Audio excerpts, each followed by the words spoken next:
Primero despojado de todos sus títulos y de sus privilegios y luego detenido. La policía británica arrestó al ex príncipe Andrés este jueves, día de su cumpleaños, por sospecha de mala conducta en el ejercicio de un cargo público y en relación con el caso Epstein. Bienvenidos a esta nueva edición de DW Noticias. Soy Ana Plasencia, en Berlín.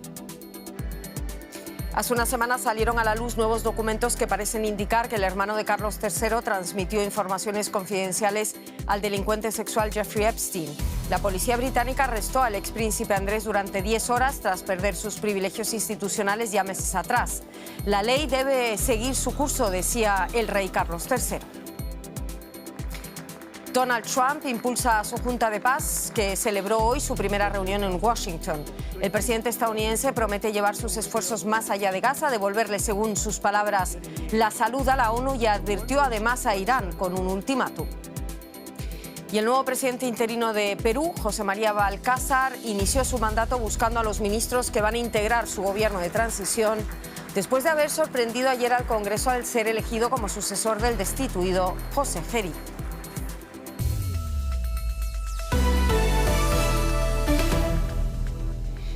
La detención del expríncipe Andrés vuelve a sacudir a la monarquía británica. La policía arrestó este jueves al hermano del rey Carlos III por sospecha de mala conducta en el ejercicio de un cargo público en el marco de esa investigación sobre el caso del delincuente sexual Epstein. El expríncipe salió de la comisaría de Norfolk casi 10 horas después de haber sido arrestado, pero sigue bajo investigación. Agentes registraron además 2 de sus residencias en Inglaterra. Desde el Palacio de Buckingham, Carlos III expresó su profunda preocupación, pero también insistió en que la justicia debe seguir su curso. De príncipe a miembro marginado de la familia real británica. Andrés Mountbatten Windsor es el primer miembro de la monarquía en la historia moderna en ser arrestado. La policía británica está investigando las acusaciones, según las cuales habría pasado documentos confidenciales del gobierno al fallecido delincuente sexual Jeffrey Epstein. El primer ministro Keir Starmer declaró que las leyes deben aplicarse independientemente del estatus. Uno de los principios fundamentales de nuestro sistema es que todos somos iguales ante la ley. Es muy importante que se aplique a todos los niveles. Es un principio de larga tradición muy importante. El Palacio de Buckingham ha publicado una declaración del rey Carlos, comprometiéndose a apoyar plenamente la investigación policial. La reciente publicación de millones de documentos relacionados con los archivos de Epstein ha vuelto a poner a Andrés en el punto de mira, con fotografías que lo muestran en situaciones comprometedoras, con las que muchos creen son algunas de las víctimas de la explotación sexual de Epstein. El expríncipe ha negado repetidamente haber cometido delito alguno. Su principal acusadora, Virginia Giuffre, afirmó que Andrés la agredió en 3 ocasiones cuando ella tenía 17 años. Giuffre se suicidó el año pasado. Su familia ha emitido un comunicado expresando su agradecimiento a la policía británica. Sin embargo, muchos británicos se muestran escépticos respecto a si se hará justicia. Creo que solo es porque la opinión pública y los medios de comunicación han ejercido presión para que se le interrogue. Probablemente se esconda en algún país donde no pueda ser extraditado. No pensé que sucedería. Creía que se escondería y se saldría con la suya. No tengo nada más que decir. Me alegro. Siendo sinceros, no le va a pasar nada. En realidad está totalmente protegido por su familia. No quiero decir mucho al respecto, pero espero que reciba lo que se merece. Los vínculos de los Mountbatten Windsor con el ya fallecido financiero han perseguido a la familia real durante más de una década. Es probable que esta inédita detención del hermano del rey aumente ahora la presión sobre la corona. Detenido el expríncipe Andrés, hablamos en Londres con el periodista Fernán González. Fernán, ¿qué más detalles tenemos de ese arresto, de su salida 10 horas después de la comisaría y en qué punto nos encontramos de investigación? Sí, buenas noches. En primer lugar, como decían, el ex príncipe Andrés fue puesto en libertad pero continúa bajo investigación que podría prolongarse por un tiempo. La policía informó que terminó el registro en la residencia del ex príncipe en Sandringham, en el este de Inglaterra, pero continuaría en la casa donde vivió durante 22 años hasta comienzos de este mes y que se encuentra en los predios del castillo de Windsor al oeste de Londres.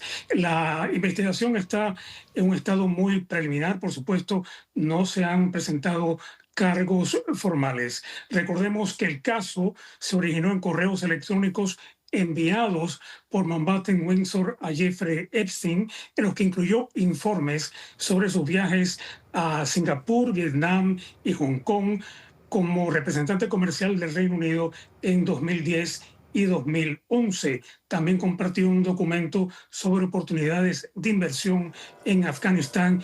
No está claro si Epstein utilizó esta información confidencial del gobierno británico para su beneficio personal. Fernán, ¿qué implicaciones podría tener este arresto para la Casa Real Británica, aunque claramente, ya lo hemos dicho en varias ocasiones, se distancie del expríncipe?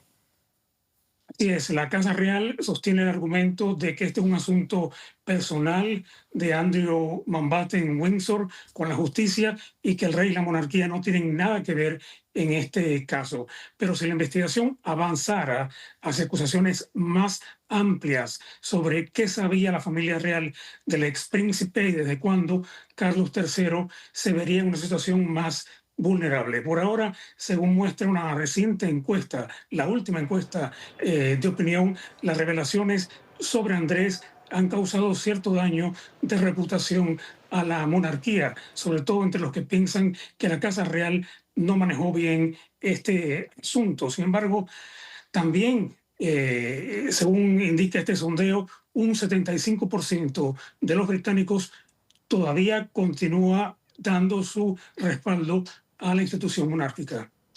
Muchísimas gracias por todo esto, Fernán González, en Londres. La actualidad de hoy protagonizada también por esa Junta de Paz de Donald Trump, que celebró este jueves su primera reunión. Sus miembros se comprometieron a aportar un paquete de ayuda multimillonario para reconstruir Gaza. Representantes de más de 40 países asistieron a ese encuentro en Washington un mes después de la creación oficial del grupo. El presidente estadounidense, que se autonombró presidente vitalicio del organismo, anunció que su país aportará unos 10.000 millones de dólares a esa Junta de Paz, mientras que otros miembros como los Emiratos Árabes Unidos, Qatar o Arabia Saudita se van a comprometer a aportar 7.000 millones de dólares a ese paquete de ayuda que se está preparando para la Franja de Gaza. Trump también anunció que 5 países acordaron desplegar tropas en el territorio como parte de una fuerza internacional de estabilización. Varios aliados clave de Estados Unidos estuvieron ausentes de esas conversaciones, pero Trump aseguró que pronto se van a sumar más países. Creo que es la junta más importante. Sin duda lo es en términos de poder y prestigio. Nunca ha habido nada parecido. Hablamos de los líderes mundiales más importantes. Casi todos han aceptado. Y los que no lo han hecho, lo harán. Algunos se están pasando de listos, pero no funciona. Conmigo no te puedes pasar de listo. Les gusta jugar un poco, pero todos se están uniendo. Todos. La mayoría de inmediato. La misión inicial del organismo era trabajar por la paz en la Franja de Gaza, pero ahora parece aspirar a un papel mucho más amplio. José Díaz Briceño en Washington. José, ¿de dónde obtiene su legitimidad esa junta? ¿Qué reacciones llegan de Estados Unidos al respecto? Sí, como hemos conocido del borrador de la Carta Fundacional de esta Junta de Paz, esta está enfocada en principios de eficacia, pragmatismo y de resolución de conflictos de manera expedita. Todo esto buscando hacer un contraste con otras organizaciones que tardan tiempo y que a veces no encuentran soluciones a conflictos internacionales y la búsqueda de la paz. Todo esto una velada mención a Naciones Unidas directamente. Y sin embargo hay que decir que el mero carácter del organismo ideado por el propio Trump con él de presidente vitalicio, de entrada cuestiona los principios de equidad que dan legitimidad a organizaciones internacionales alrededor del mundo. Y el mero hecho de que no haya una representación palestina ha cuestionado a muchos exactamente sobre la legitimidad para resolver un conflicto que ha sido tan difícil de resolver en décadas. Y hablando de esos organismos internacionales que mencionas, José, ¿hasta qué punto podría esta nueva Junta interferir o entrar en conflicto con el trabajo que ya realiza Naciones Unidas en la región, algo que se está criticando sobre todo en los países que no son miembros de esa Junta, como muchos países europeos?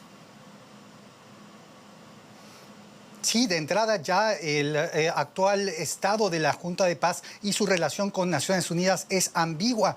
Como ya se decía, hay en este momento un mandato de Naciones Unidas que establece que la Junta de Paz estaría enfocada en la resolución y la reconstrucción del conflicto en Gaza y la reconstrucción de la franja, y que tendría en principio un límite en 2027. Y sin embargo, como hemos visto, las ambiciones de Trump son más grandes. Hasta el momento, sin embargo, la recepción de los países ha sido relativamente fría. Si bien hubo representantes de más de 40 países aquí, solo 27 son los miembros reales. Y sin embargo, recordemos, Naciones Unidas tiene 193. Hay que decir que el hecho de que haya distintos tipos de miembros al interior de la Junta de Paz también establece una falta de representatividad, de acuerdo con algunos expertos.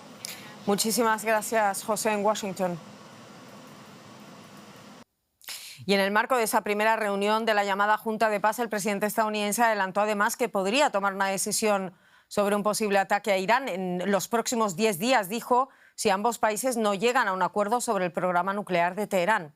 Este aviso intensifica la presión sobre el régimen iraní después de que el pasado martes se cerrara la segunda ronda de negociaciones indirectas con el compromiso de la República Islámica de presentar una propuesta para acercar posturas. Al mismo tiempo, Estados Unidos ha realizado un gran despliegue naval y aéreo de fuerzas estadounidenses en Oriente Medio, mientras Irán ha cerrado distintas partes del estrecho de Hormuz en respuesta. Si se unen a nosotros, eso sería genial. Si no, también. Pero sería un camino muy diferente. No pueden seguir amenazando la estabilidad de toda una región. Tienen que alcanzar un acuerdo. Tal vez debamos dar un paso adelante. Quizás lleguemos a un acuerdo. Lo sabrán en los próximos 10 días. Saludamos nuevamente a José Díaz Briceño en Washington. José, ¿cómo se interpreta en Washington ese ultimátum de 10 días que ha dado el presidente Trump para alcanzar un acuerdo con Irán? ¿Es inminente un ataque? Tenemos dos señales. Por un lado, la acumulación masiva de fuerzas estadounidenses en la región, incluyendo dos portaaviones. El Gerald R. Ford estará llegando en las próximas semanas al Medio Oriente, y ese es el portaaviones más modernizado y más de alta tecnología con el que cuentan las Fuerzas Armadas estadounidenses. Pero al mismo tiempo tenemos otra señal en múltiples filtraciones que salen de la administración Trump, asegurando que que la administración Trump se está preparando para una campaña de semanas y masiva. Todo esto aquí los expertos se preguntan si es únicamente una forma para presionar a Irán para lograr algún tipo de concesiones, no solo sobre su programa nuclear, sino en el tema de misiles balísticos y en el apoyo a grupos terroristas en la región, o simplemente es algún tipo de realidad que el presidente Trump ha decidido enfocarse en un evento de naturaleza masiva. Todavía está por verse exactamente de qué se trata, pero ciertamente Trump está amasando poderío. Veremos lo que pasa en las siguientes horas. Estaremos pendientes. José Díaz Briceño, como siempre, un placer. Un saludo hacia Washington. Y hablando de estar pendientes en la economía, estamos muy pendientes de Argentina. Rosa. ¿Qué tal? Así es, Ana, porque allí tiene lugar la cuarta huelga general desde que Javier Milei asumió la presidencia del país hace ahora 2 años, y está teniendo un seguimiento del 90% según la mayor central obrera del país, la Confederación General del Trabajo. La huelga, con la adhesión de trabajadores del transporte público, paralizó además los bancos y repercutió en la actividad comercial y productiva. La convocatoria partía de varios sindicatos en rechazo a la nueva reforma laboral que se está debatiendo ahora mismo en el Congreso de los Diputados tras ser aprobada por el Senado. El proyecto de ley contempla, entre otras medidas, la reducción de indemnizaciones por despido, la posibilidad de extender a 12 horas la jornada laboral y limitar el derecho a la huelga. Por su parte, el Gobierno defiende que la medida ayudará a reducir la informalidad, que supera el 40% del mercado laboral, y a crear puestos de trabajo mediante una menor carga impositiva sobre empleadores. Y nuestro compañero en Buenos Aires sigue de cerca esta huelga y tiene más informaciones sobre las protestas de los trabajadores. Sebastián Lacunza, muchos saludos. En primer lugar, ¿quiénes salen ganando con la reforma laboral del Gobierno? Bueno, una primera respuesta a ello puede ser política. El presidente Javier Milei demuestra que tiene capacidad para hacer aprobar una ley tanto en la Cámara de Diputados como en el Senado, con aliados de otros bloques de derecha y también con partidos provinciales y algunos disidentes incluso del peronismo. Esto significa una fortaleza política en el marco económico. Como bien decías, Rosa, hay una baja en los denominados costos laborales. De alguna manera, los empresarios se desentienden de afrontar, por ejemplo, las indemnizaciones por despido, porque se crea un fondo especial para ello, y eso sale de otros aportes que hacían los empresarios para el sistema jubilatorio. Es decir, hay un conjunto muy amplio de beneficios para los empresarios que hacen al trabajo un costo, si se puede medir en esos términos, mucho más bajo.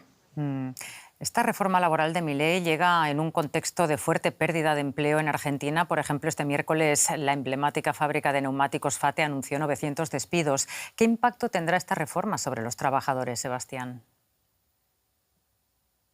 Es una gran pregunta que se dilucidará en los próximos meses. Tengamos en cuenta lo siguiente: desde que asumió Milei, que ya aplicó principios de flexibilización laboral, abarató algunas cuestiones vinculadas al despido y demás, bueno, se han perdido cerca de 200.000 empleos registrados en el mundo privado y 81.000 empleos en el Estado. Esto da una cuenta de 285.000 empleos menos registrados en un país que, como decías, tiene 40% de la fuerza trabajadora en la informalidad.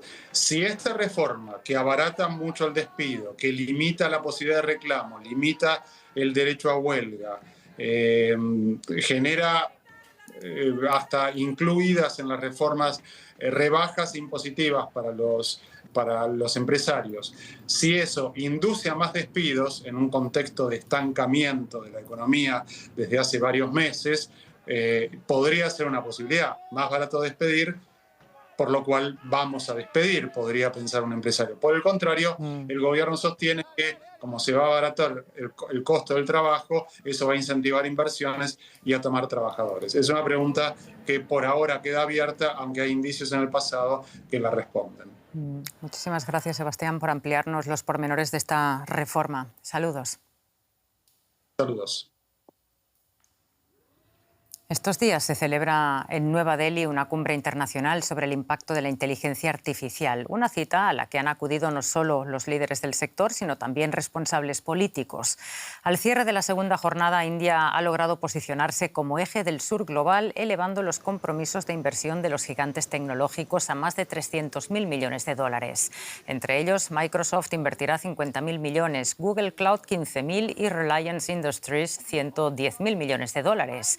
Más allá de las inversiones, otros dos temas centraron el debate: la necesidad de regular urgentemente esta tecnología, según expuso el jefe ejecutivo de OpenAI y ChatGPT, Sam Altman, y un pedido en el que coincidieron casi unánimemente los más de 20 líderes políticos y jefes de Estado asistentes: apartarse del control oligárquico empresarial y democratizar la inteligencia artificial. Y volvemos con las noticias, con la mirada puesta en Perú, Ana. Con la mirada puesta en Perú, donde el Congreso, vamos con esa sorpresa que dio ayer el Congreso, eligiendo al parlamentario de Perú Libre, José María Balcázar, como nuevo presidente interino del país. Asume el cargo en reemplazo del derechista José Geri, destituido en la víspera. Bueno, pues el izquierdista Balcázar, aliado del expresidente Pedro Castillo durante las elecciones de 2021, se convierte en el octavo gobernante en una década marcada por la inestabilidad política. Ejercerá la jefatura del Estado hasta el 28 de julio, fecha en la que deberá entregar el mando al ganador o ganadora de las elecciones de abril. Balcázar, de 83 años, fue el más votado para ocupar la vacante dejada por José Gerí como presidente del Congreso. Esto lo convierte en presidente interino ante la ausencia de autoridades electas por voto popular y la persona de mayor edad en asumir la jefatura de Estado en la historia de Perú. Balcázar dio la sorpresa al derrotar en segunda vuelta a la favorita, la derechista María del Carmen Alba. Me siento honrado con el voto de ustedes para hacer y reescribir este nuevo Parlamento y que pueda decir a los peruanos, oiga, sí es posible construir una democracia, pero una democracia de verdad. El nuevo presidente interino garantizó a sus compatriotas una transición democrática electoral pacífica tras los comicios parlamentarios que se celebrarán en abril. Asimismo, indicó que trabajará para que su país tenga ministerios aptos para enfrentar la inseguridad ciudadana, principal exigencia de los peruanos. Tenemos que atacar la inseguridad ciudadana urgente y para eso necesitamos un buen ministro del Interior. Vamos a conversar también mañana. El nombramiento de Balcázar no está exento de polémica. Organizaciones feministas critican su posición a favor del matrimonio infantil. Además, durante su etapa como juez de la Corte Suprema, fue sancionado por prevaricato y expulsado del Colegio de Abogados del que formaba parte por presunta apropiación de fondos. En abril de 2025, el Ministerio Público lo incluyó como presunto responsable de cohecho en una denuncia constitucional presentada contra la exfiscal general Patricia Benavides. Por su parte, el expresidente Gerí anunció que reanudará sus labores como parlamentario luego de que el Congreso votara su destitución por sostener supuestas reuniones secretas con un empresario chino. Gerí había asumido la presidencia en octubre tras la destitución de Dina Boluarte en un juicio político donde se señaló su incapacidad para resolver una ola de criminalidad y extorsiones.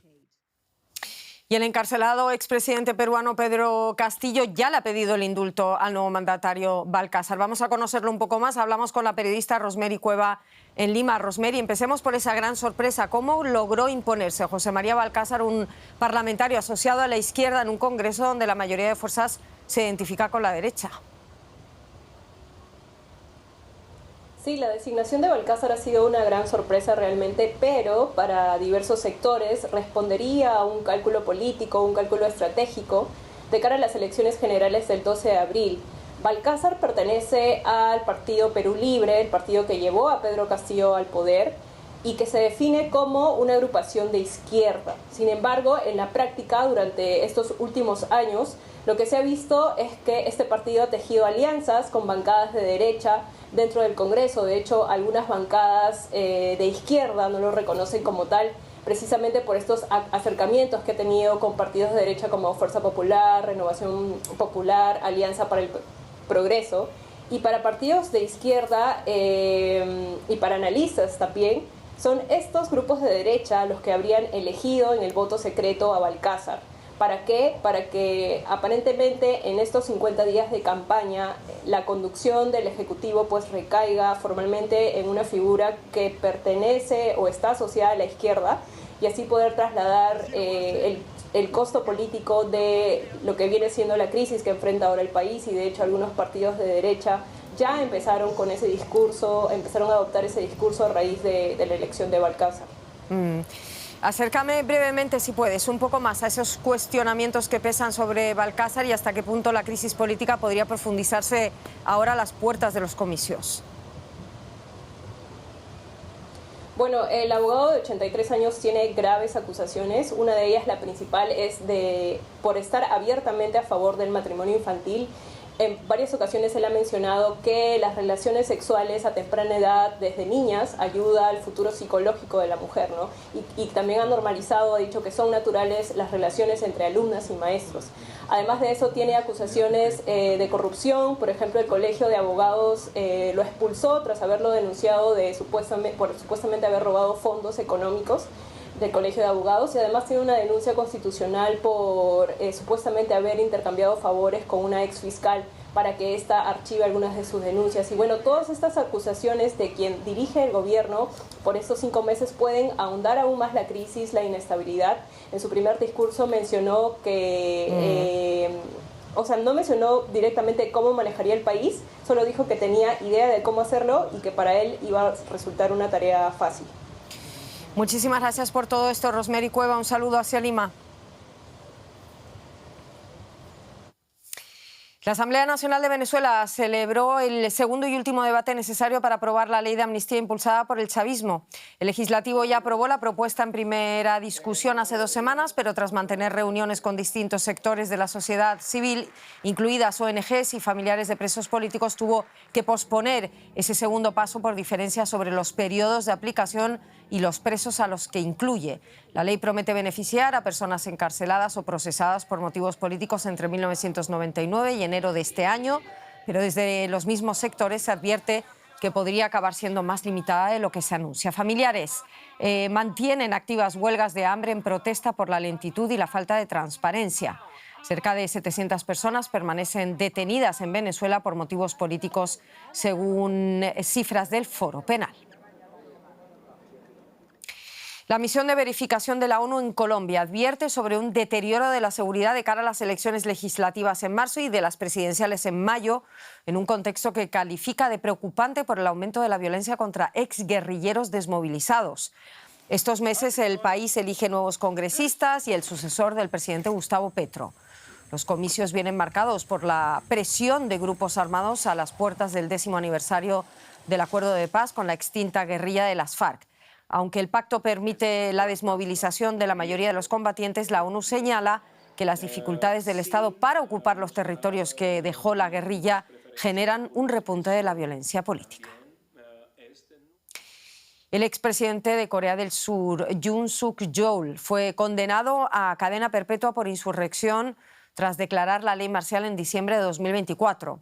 Un tribunal de Seúl lo declaró culpable por rebelión, por movilizar fuerzas militares en un intento de tomar el Parlamento, detener a políticos y asumir el poder del país.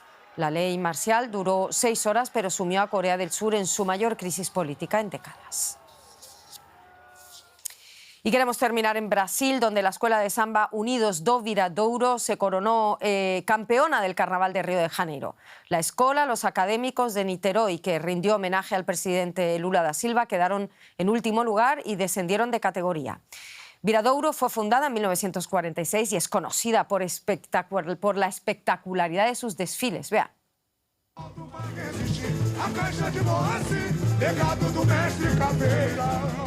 Con esta apuesta, Viradouro superó a escuelas tradicionales como Beija-Flor y Villa Isabel y conquistó su 4º título con una presentación cargada de emoción y precisión técnica. Nos vamos. Gracias por estar ahí donde quiera que estén. En nombre de todo el equipo.